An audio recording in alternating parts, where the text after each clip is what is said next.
फागुनिया रौरा बानी बहरा एने सुलगता जवानिया के आहारा।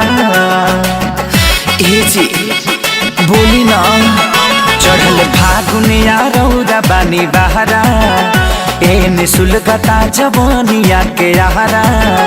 काम मरद वाला के करी रौरे बोली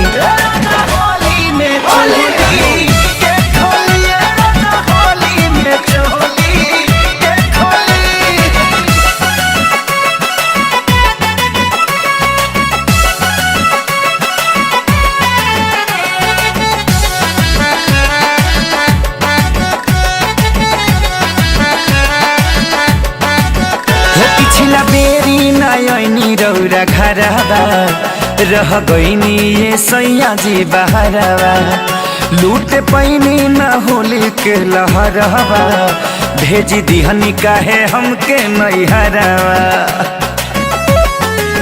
हो पिछला बेरी नयनी रौरा घरवा रह गईनी ये सैया जी बहरवा।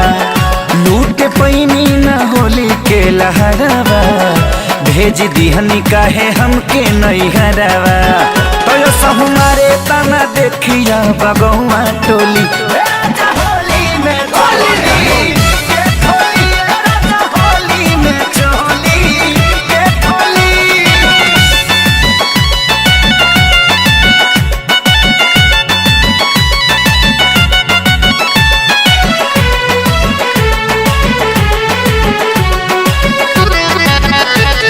देहाती भी आ गईले राजा लेते बड़े अपन में हरी से माजा। आंखें सारी आजाद या विवेकवा रोज धरे अपन मौगी के पाजा। सम देहाती भी आ गईले राजा लेते बड़े अपन में हरी से माजा। आंखें सारी आजाद या विवेकवा रोज धरे अपन मौगी के पाजा।